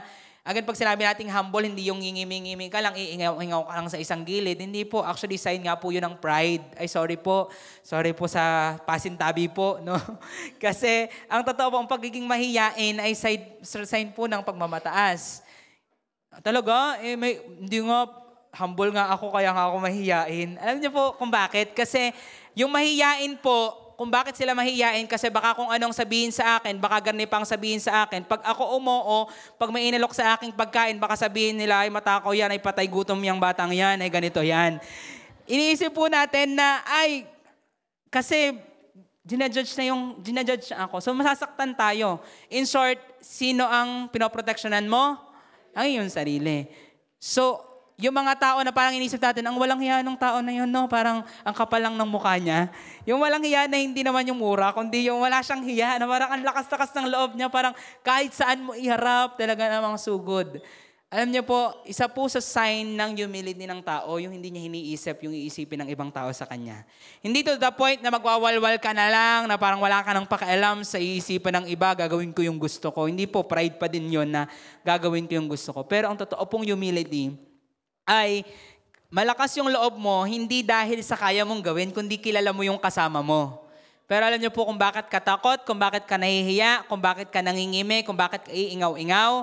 Kasi hindi ka totoong dependent kay Lord. Ang iniisip mo lang, ay ako kasi ang gagawa nito, baka ganun yung isipin nila sa akin, baka magkalat ako din baka ganun yung aking gawin. Ganun po yun. Kasi nga po, ay iniisip mo, ikaw yung gagawa. Pero pag alam mong si Lord ang gagawa, malakas ang loob o mahina, malakas, kasi alam mo ang si Lord, kasi dependent ka sa Kanya. Alam niyo po, personally, yun po yung na-witness ko kahit po sa mga pinapagawa ng Panginoon sa atin, mula sa maliit, nung retreat. Di ba, parang small time lang yun, pero dahil alam mong gumawa si Lord sa mga pinag-pray po nating may karamdaman, sa mga ginawa niyang maliliit na bagay, alam mo si Lord yung gagawa nun. Nung malaki na yung pinapagawa ni Lord, grabe Lord, conference, national level na ito talaga, Lord. National, like, million yung gagastusin. Naalala niyo po yung mga ginawa po natin nung conference ng 2023. Lord, talaga, pinagkakatiwala mo to. I just know na Lord, ginawa mo nga yun nung nakaraan 2 years ago. Ginawa mo nga yun last year. Ginawa mo nga ito last month. Kayang-kaya mo din ito ngayon. You have the confidence, hindi dahil mayabang ka. Alam niyo po ang mga confident na tao, pag yung mahiyaing tao ang nakatingin, ang tingin po nila mayabang. Kasi, ay, ang yabang naman nun. Diba? Kasi, ang confidence po, minsan, na-judge po ng mga tao na yabang. Pero ang totoo po, yung confident na tao, especially Kristiyano po yan, at kumpiyansa po yan sa mga ginagawa niya. Of course, may mga kumpiyansa sa sarili, pero yung kakaibang kumpiyansa, nakita mo powerful at grabe yung ginagawa ni Lord after po niya maging confident, ay possible ang kumpiyansa niya po ay nasa Panginoon. Kasi alam po niya na kaya ng Diyos. Naranasan mo na ba na kaya ng Diyos sa buhay mo? Naranasan mo na. At ang nais po ng Panginoon, paghugutan po natin yan. Kung kinaya ni Lord yun noon, kaya din ng Panginoon ngayon. Hindi mo kailangan matakot, hindi mo kailangan magduda, hindi mo kailangan magdalawang isip dahil kaya ng Diyos. Sabi sa katawa, kaya ng Diyos. Sabihin mo sa kabila na hindi mo pinili na una, bawal DIY. So, dependence should be our way of life mula sa maliit na bagay hanggang malaking bagay. Nais ng Panginoon na maging dependent tayo sa Kanya. Naalala niyo po nakita niyo po ba yung pinost ko po na video, si George Mueller? No, so, na-preach siya po yan dito, no, ng isa pong preacher na nag-preach, na si George Mueller, siya po yung may-ari ng bahay ampunan. Alam niyo po kung ilan po yung mga ampon, mga bata po na inaalagaan niya? 10,000. Nasa 10,000 mahigit. At bawat araw po, yun po ang kanilang problema. Saan natin kukuhanin ng pagkain? Nung isang beses na yon, yung mga bata, ay kilala ko ang Diyos ko. Pinapunta niya ang mga bata sa kainan, nandun na yung plato, nandun na yung baso, walang pagkain. Nanalangin silang lahat, Panginoon, salamat sa pagkain, salamat po sa breakfast. After nila mag-pray, ilang moments lang may kumatok, tok-tok-tok. Ang sabi po ay, nung panadero, feeling ko kailangan ko magdala sa inyo ng tinapay. Na-feel niya lang habang nagbe-bake, kailangan ko itong dalhin doon. It is the conviction of God. And nagkaroon bigla sila ng tinapay. Nag-celebrate lahat, 10,000. Imagine, ganun karami na pinakain po ng baker na yon. And a few minutes after ng kanilang prayer, may kumatok na naman. Isang milkman na magdi-deliver lang ng gatas na siraan sa harapan mismo ng bahay ampunan. Fresh milk po yun. Hindi po uso yung fresh milk na nasa Tetra Pak. Hindi po. Noon po, nasa bote talaga. Galing talaga sa baka. Kailangan makonsume within the day. Wala pa pong ref nung time na yun. 1800s po ito. So, kailangan makonsume yung gatas bago ito masira. Ang sabi niya, willing po ba kayong tanggapin yung gatas na ito? At sakto, kailangan nila ng gatas para sa mga bata. Solved yung breakfast nila. Alam niyo po, nung pinost ko po ito, in-upload ko po ito sa Facebook, sa TikTok, sa IG, may nag-comment po doon, sabi nung isa, paano kinabukasan? Paano sumunod na araw? parang hindi naman siya nagdududa na kayang gawin yun ni Lord, pero problema siya sa problema nila George Mueller. Bawat araw, alam niyo po ang sabi ni George Mueller, as in every single day, miracle yung pagpapakain ng 10,000 mga tao. One time, wala naman silang pagkain. Alam nila, kinabukasan wala silang pagkain. So, gabi pa lang nagpipray na sila, Lord, we pray para po sa budget para sa araw ng bukas. Alam niyo po, same night, nagpadala si Lord ng sulat. Hindi ko alam kung may check-in na nung time na yun, pero sulat kung magkano ang ibinigay sa kanila during that night. May pumasok pong pera sa kanila, same night, para sa kailangan po nila sa next day. Daily bread po talaga yung ibinigay ng Panginoon sa kanila.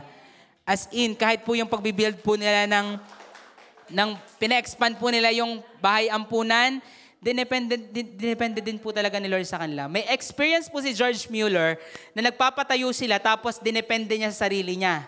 Nagsolicit siya sa mga tao, nanghingi siya, ganito, papagawa po kami ng bahay ampunan, ganito. Alam niyo po yung nangyari, nag-fail siya. Kasi dinepende niya sa tao. At sabi niya, yun yung lagi niyang inaalala tuwing may kinakaharap siya. Kailangan sa Panginoon ko ito ay depende. Kasi tanda niya ang epic fail niya nung sa sarili at sa tao niya idinepende. At alam niyo po, ang dami niyang experience. Alam niyo po ba, 10,000 katao kung magkano ang budget bawat araw? Sige nga po, gusto ko pong mag-math kayo ngayong oras na ito. 100 pesos, sample lang. 100 pesos ang budget para sa isang tao, magkano po yan bawat araw? 100 per day lang. Sabihin natin 30 pesos per meal, kasama merienda, kasama budget sa shampoo, kasama budget sa sabon, sa tubig, sa kuryente. 100 pesos per tao. Magkano po sa 10,000? 1 million. 1,000,000 piso kada araw ang budget na kailangan. Sa pera natin ngayon, 100 kasya po ba sa isang araw? Hindi. Isang ulam lang yun. Kanin lang yun at pang ulam. Hindi kasama din yung tubig, yung kuryente. Ang sabi po, nung panahon po na yon, sa pera po natin ngayon, nasa 250,000 to 300,000 pesos per day ang kailangan nila. Nung time na yon, sa time ngayon, kung 200 pesos ang budget per day sa 10,000 katao, magkano yon?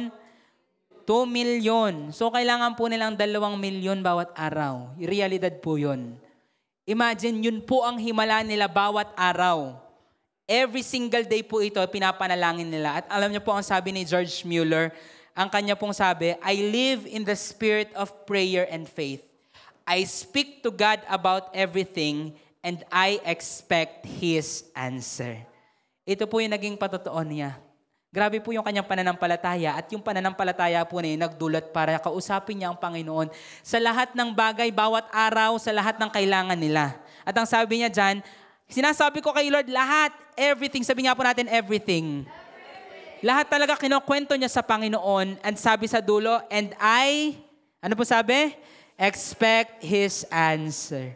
Ina-expect na niya kasi ginawa na ni Lord before. Sino po dito alam mo na kaya ulit gawin ni Lord yung ginawa niya sa'yo dati? Kaya ulit yan ni Lord. Expect His answer. At ang kalooban po ng Panginoon every single day. Alam niyo po, ang sabi po ang panalangin po na itinuro ng Panginoon sa Mateo 6:11. Sige nga po, i-recite nga po natin. Yung prayer na kabisado natin, hindi sa version ng Bible. Ama namin, sumasalangit ka, sambahin ang ngalan mo, mapa sa amin ang kaharian mo, sundin ang loob mo dito sa lupa para nang sa langit. Bigyan mo kami ngayon ng aming kakanin sa araw-araw. Sa English po, ano po sa English yon? Give us this day, our daily bread. Sabi nga po natin, daily bread. Pag sinabi po natin daily bread, ganun po talaga magpadala ng provision, ng pagkain, ng miracle ang Panginoon. Kaya niya itong gawin araw-araw. Pero ang kalooban din ng Panginoon, hingin mo din yan araw-araw. Maging buhay mo din bawat araw na dumepende sa Kanya. Yung daily bread, legit na legit po ito sa orphanage po ni George Mueller. Legit po talaga. Daily bread po sila. Humihingi po sila ng tinapay ngayon para sa araw na ito. Alam niyo po yun ang kalooban ni Lord sa atin. Hindi ka dependent kahapon lang. Hindi ka dependent kanina lang. Hindi ka dependent nung isang linggo lang, isang araw lang, nung isang taon lang. Dependent ka ngayon, mamaya dependent ka uli kay Lord. Alam niyo po ba ang tawag, mayroon pong tinatawag tayo sa tax na exemption. Before, I don't know kung ngayon meron na, ang alam ko inalis na daw dahil sa train law, na pag meron kang dependents, meron kang anak, dependents ang tawag dyan, meron kang discount na 25,000 sa tax per anak. So kung meron kang 21 years old below na anak, kung ilan yon times 25K, yun yung madi-discount mo sa pagpa-file ng tax. So, ang tawag po sa kanila ay dependents. Mga batang below 21 years old. Alam niyo po ba ang kalooban ng Panginoon sa atin, maging tawag din niya sa'yo, dependent ka. Ikaw ay dependent kasi anak ka niya. At ang masakla po, sa isang batang hindi dependent sa magulang, ano po nangyayari? Tingin niyo po, ang anak, sa mga may anak ditong bata, 5 years old, 7 years old, magpaalam, Daddy, Mami, punta lang ako ng bayan kasi bibili lang ako doon ng gagamitin ko sa school bukas. Papayagan mo, hindi? Hindi, grabe ka naman. Itsura mong yan. 7 taon ka, tapos pupunta ka ng bayan mag-isa. Anong mangyayari po kaya sa batang 7 taon na pupunta ng bayan mag-isa? Maliligaw. Masasagasaan, masasabitan, mananakawan, mananakaw, mahuhold up, makikidnap. Lahat na lang ng pwede mong isipin mangyayari dun sa bata. Hindi tayo nag-overthink. Legit lang yun ang mangyayari sa sa bata na yun. And anytime kasi nga, nagmamagaling siya.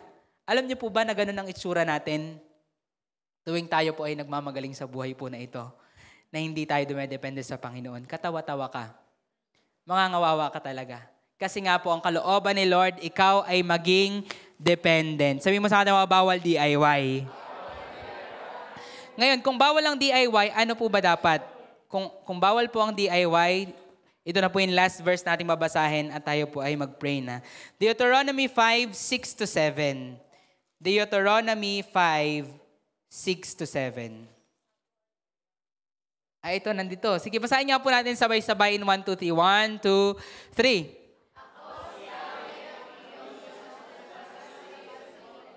3. Wait lang po, sabay-sabay. Class, sabay-sabay.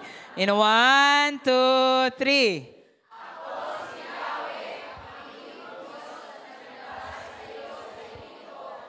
Nagpalaya sa iyo mula sa pagkakaalipin. Huwag kang sasamba sa ibang Diyos maliban sa akin. Ang ganda po ng sinabi dito ni Lord. Unang statement niya, ako si Yahweh. Dulong statement niya, huwag kang sasamba sa ibang Diyos. Parang sinasabi ng Panginoon, ako dapat ang masusunod. Ako ang sasambahin. Ako ang dedependehan at walang iba. So kung hindi pwede ang DIY, do it yourself, ang dapat po sa ating mga Kristiyano, DOY. Alam niyo po ang DOY? Depend on Yahweh. Depend on Yahweh. Kasi tuwing pala po tayo hindi dumedepende sa Diyos at dinedependahan mo ang iyong sarili, sino na po ang Diyos ngayon? Uulitin ko po ang tanong, pag hindi ka dumedepende sa Diyos at sarili mo na ang dinedependehan mo, sino na ang dinodiyos mo? Lumabag sa sinabi ni Lord o hindi? Lumabag. Sabi ng Panginoon, wala kang ibang sasambahin, wala kang ibang susundin, walang ibang maghahari, walang ibang Panginoon kundi ako lang. Bawal DIY. Ano dapat? DOY. Depend on Yahweh. Depende tayo sa Panginoon. Tayo pong lahat ay magsitayo. I believe, basic na bagay po itong pinag-usapan natin ngayong oras na ito. Pero kung atin po itong matututunan, kung atin po itong gagawin at isa sa buhay, magiging powerful po ang ating buhay. Sino po dito gusto mo maging powerful ang iyong buhay? Sino po dito gusto mo ng kabi-kabilang himala? Miracle after miracle. Amen. Gusto po natin yon. Pero alam niyo po, ang pagmumulan po ng lahat po ng yon ay pagdepende po talaga sa Panginoon. Gusto kang i-bless ni Lord, pero alam niyo, hindi lang po yan yung gusto ng Panginoon. Ang gusto niya, paluguran po natin siya. Kasi hindi po nakakatuwa sa Lord na tayo po'y nagmamaalam sa Kanya palagi. Alam niyo po kung bakit hindi nakakatuwa sa Kanya? Kasi kauna-una, nakakabastos po yun sa Kanyang pagka-Diyos. Na siya ang makapangyarihan sa lahat, siya ang ating sinasamba, pero sarili natin ang ating sinusunod. Pangalawa, hindi po masaya ang Diyos na makita kang nahihirapan. Alam niyo po ba, 101% sure ang paghihirap, pagdurusa, karamdaman, depression, ang mga pangit na pangyayari sa buhay natin kapag sinarili natin. Kapag nag-DIY ka sa faith, sure po yon, epic fail palagi. At hindi po masaya si Lord na makita ka na epic fail palagi. Ang nais po ng Panginoon ay yung makakabuti para sa'yo. Ang gusto ng Panginoon, i-bless ka niya. Ang gusto niya ay kaligtasan mo. Gusto niya pagpapala para sa iyo. Pero ang nais ng Panginoon, siya talaga yung dakilain mo sa iyong buhay. Siya yung top one. Siya yung may say, hindi na ikaw. Kaya sa lahat ng iyong gagawin, dedepende ka talaga sa Kanya. Sino po dito mula ngayon, dedepende ka ng tunay sa Panginoon? Amen. So ngayon, muli po natin kilalanin, sige po, bago po tayo manalangin, kilalanin po natin ang kadakilaan ng Diyos sa atin, na wala siyang ibang nais, kundi yung kabutihan, yung mga kabuti po para sa atin, at ang nais po niya, dahil siya po ang simula, siya ang wakas, siya ang makapangyarihang Diyos, siya ang manlilikha mo, kaya niya. Sabi mo sa kanila, kaya niya yan. Kaya po yan ng Diyos. Kaya po yan ng Diyos. Ngayong oras na ito, simulan mong alalahanin, ano na yung mga kabutihang ginawa ni Lord? Ano na yung mga kadakilaang ginawa niya? Para ngayon, mamaya pag nag-pray tayo, hindi mahirap sa iyo na manalangin at dumepende sa Panginoon kasi kinikilala mo yung kakayanan, kabutihan, kadakilaan ng Diyos sa iyong buhay. Ibigay mong buhay ay ganap at husto sa landas ng pagbabago, katwiran mo ang lalakaran. Sige po, minsan pa, simulan po natin. Pawang kabutihan. Pawang kabutihan ang nais mo. Ibinigay mong buhay ay ganap at husto sa landas ng pagbabago, katwiran mo ang lalakaran. Come on, buong puso mo itong awitin sa Panginoon habang inaalala mo ang kanyang kabutihan. Diyos, ang kabutihan mo ay magpakailanman. Ikaw ang simula at katapusan. Hindi ka nagmamaliw, katapatan mo'y walang hanggan. Ang kabutihan mo'y magpakailanman. Minsan pa, simulan po natin sa umpisa. Pawang kabutihan. Pawang kabutihan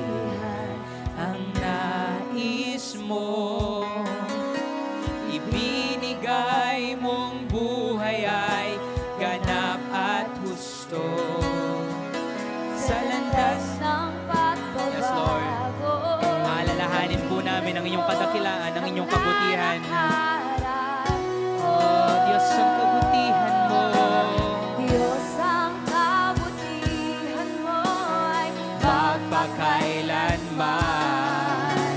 Ikaw ang simula at katapusan.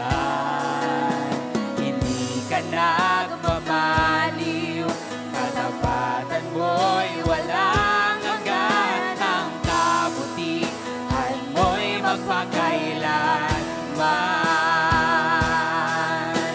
Diyos, ang kabutihan mo ay magpakailanman. Ikaw ang simula at katapusan. Hindi ka nagmamaliw, katapatan mo'y walang hanggan. Ang kabutihan mo'y Minsan pa, mula sa iyong puso, awitin mo, Diyos ang kabutihan mo. Diyos, ang kabutihan mo ay Yes, Lord, kinikilala po namin ang inyong pagiging mabuti at tapat sa aming mga buhay. Makapangyarihang Diyos sa manlilikha. Hindi ka Habang inaawit mo ito, alalahanin mo ang lahat ng kabutihan at katapatan ng Diyos sa iyong buhay. Mula sa iyong puso, sabihin mo sa Panginoon, Diyos, ang kabutihan mo'y magpakailanman. Diyos, ang kabutihan. Yes, Lord, salamat po. Diyos na mabuti, Diyos na walang hanggan, Diyos na makapangyarihan, Diyos na manilikha. Ikaw ang simula at katapusan, walang katulad mo, Panginoon. Ikaw ang Diyos na may hawak ng aming mga buhay, Diyos na manatiling mabuti, ang Diyos na kaya po naming sandigan, ang Diyos na kaya naming tawagan. Ikaw ang Diyos ng kabutihan. Come on, church, continue singing this unto the Lord. Diyos, ang kabutihan mo ay magpakailanman. Ikaw ang simula at katapusan. Hindi ka Nagmamaliw, katapatan mo'y walang hanggan. Ang kabutihan mo'y magpakailan. Come on, ibalik ang papuri sa Panginoon. Sing hallelujah. Hallelujah, hallelujah. Purihin ka, Sa lahat ng kanyang kadakilaan, sa kanyang kabutihan, purihin ang Diyos. Hallelujah. hallelujah, hallelujah. Purihin ka. Sa lahat ng pagkakataong itinawid ka niya sa hirap, sa lahat ng himala, purihin mo ang Diyos. Hallelujah. Hallelujah, hallelujah. Sa katotohanan, ikaw ay nakakatuloy at nakakapagpuri. Ibalik mo sa Panginoon ang papuri. Hallelujah. Hallelujah, hallelujah. Purihin ka, O Diyos, magpakailanman.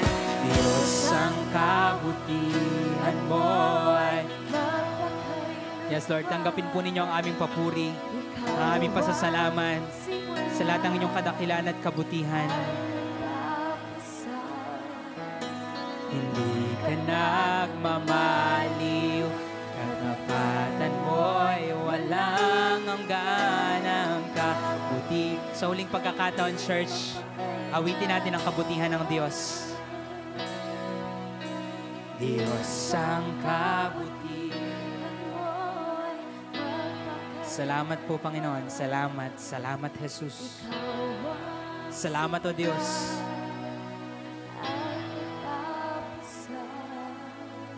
Hindi ka nagmamaliw, katapatan mo'y walang hanggan. Ang kabutihan mo'y Come on, church, just start to open your mouth and simulan mo pasalamatan ng Panginoon sa lahat ng pagkakataon na ikaw ay kanyang tinawid, sa lahat ng paghihirap na ngayon. Alam mo, nakakatayo ka na, na-overcome mo na lahat ng yon, sa lahat ng mga failure na ibinangon ka pa din ng Panginoon. Come on, just start to praise Him sa lahat ng himalang ipinaranas na sa iyo. Panginoon, salamat sa aming kalagitnaan. Ikaw ay aming dinadakila at itinataas sapagkat ikaw ang Diyos na hindi nagbabago. totoong sinabi sa inyong salita na kayo ang Diyos na tapat, ang Diyos na mabuti, ang Diyos na puno ng pag-ibig.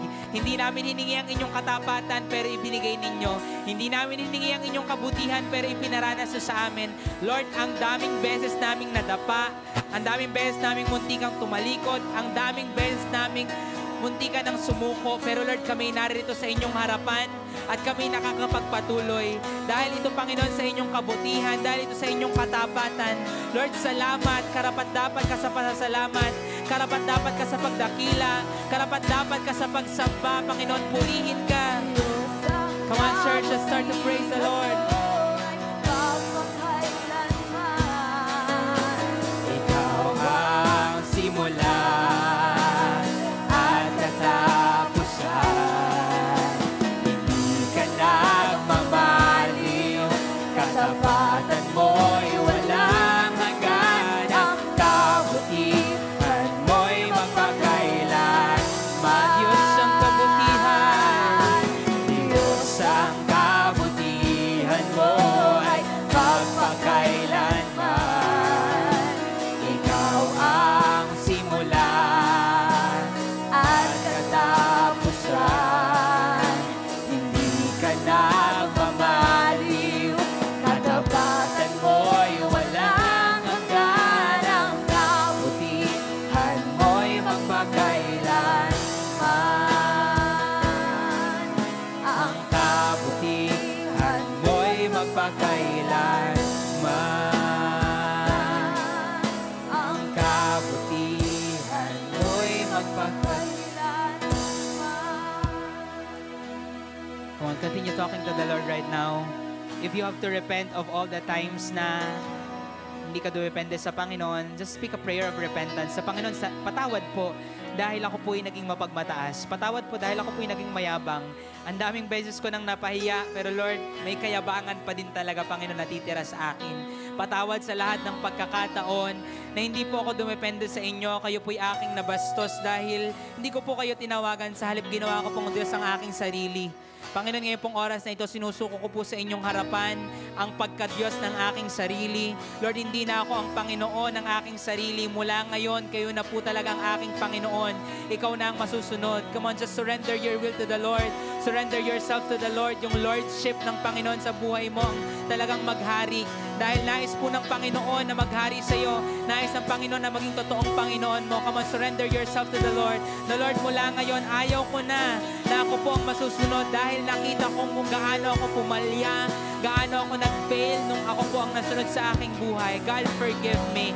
And right now, Lord, I commit na mula ngayong oras na ito, ikaw na ang aking Panginoon, ikaw ang masusunod, ikaw ang dedependehan ko sa lahat ng aking gagawin mula sa pinakamaliit hanggang pinakamalaki.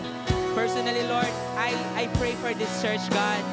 Dahil ang desire po namin sa church po na ito ay maging church ng mga tao, mga Kristiyano na totoong dependent sa inyo.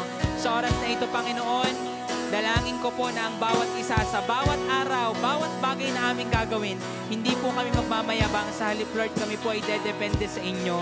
Dahil kita po namin ang mga kadakilaang ginawa ninyo nung kami po ay dumepende sa inyo. At kita po namin kung gaano po kami nagdusa at naghirap nung kami po ang nasunod sa aming buhay. Sa oras po na ito, yun po ang aming inaangkin na mula po ngayon, ang bawat mga anak nyo pong ito ay tunay na magiging mga anak ninyo dahil kayo ang aming Ama, kayo ay aming iiyakan, kayo ay aming tatawagan, kami hihingi ng tulong sa inyo dahil alam po namin na hindi namin kaya kung kami lamang. Sa oras na ito, ito po ang aming pinagkakatiwala sa inyo at inaangkin that we will be called your sons and your daughters dahil kami po'y dependent sa inyo. Sa iyo po namin ito pinagkakatiwala sa pangalan ni Jesus. Amen, amen, amen. Dedepende na po ba kay Lord mula ngayong oras na ito? Amen. I believe greater things are coming. Karapat-dapat po ang Panginoon sa papuri sa kanyang mga ginawa at sa kanyang mga gagawin pa, mga dakilang bagay na paparating dahil po matututunan natin at natutunan natin. Tuturuan pa po tayo ng Panginoon na mas dumepende sa kanya sa bawat araw.